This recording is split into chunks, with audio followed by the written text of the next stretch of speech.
পাড়ার কুচুরি কাকিমা যখন আমাদের বাড়িতে আসে। কি গো, শুনলাম তোমাদের বাড়িতে নাকি নতুন সুখবর আসছে। এই তো কদিন আগে বিয়ে থা হলো, বিয়ের 1 মাস না কাটতে কাটতেই সুখবর হয়ে গেল। মাগো মা, কি যে বলি আর, মানে 1 মাসের মধ্যে এত ভালোবাসা এসে কি করে হলো গো? বলছি কাকিমা, কি করে হলো জানেন?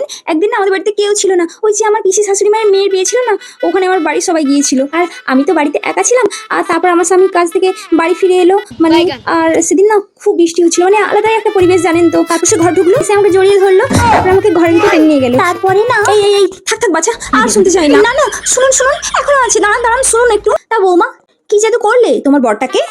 জাদু? আসলে কাকিমা, আপনার মেয়ে না আপনার জামাইকে যে জাদুটা করেছে আমি ঠিক সেটাই। আসলে কি জানেন তো, আমার স্বামী যখন কাজ থেকে বাড়ি আসে না, আমি জামা প্যান্ট খোলার সময় দিই না, আগে ঘরে ঢুকিয়ে দরজাটা বন্ধ করে দিই। বাবা মা তো হচ্ছে আমরা, কিন্তু আমাদের থেকে আপনাদের চিন্তাটা তো একটু বেশি হবে, তাই একটু তাড়াতাড়ি নিয়ে নিলাম। আগে নিলেও সমস্যা, পরে নিলেও সমস্যা। বলছি আপনাদের চুলকানটা ঠিক কোথায় হয় যদি একটু বলতেন।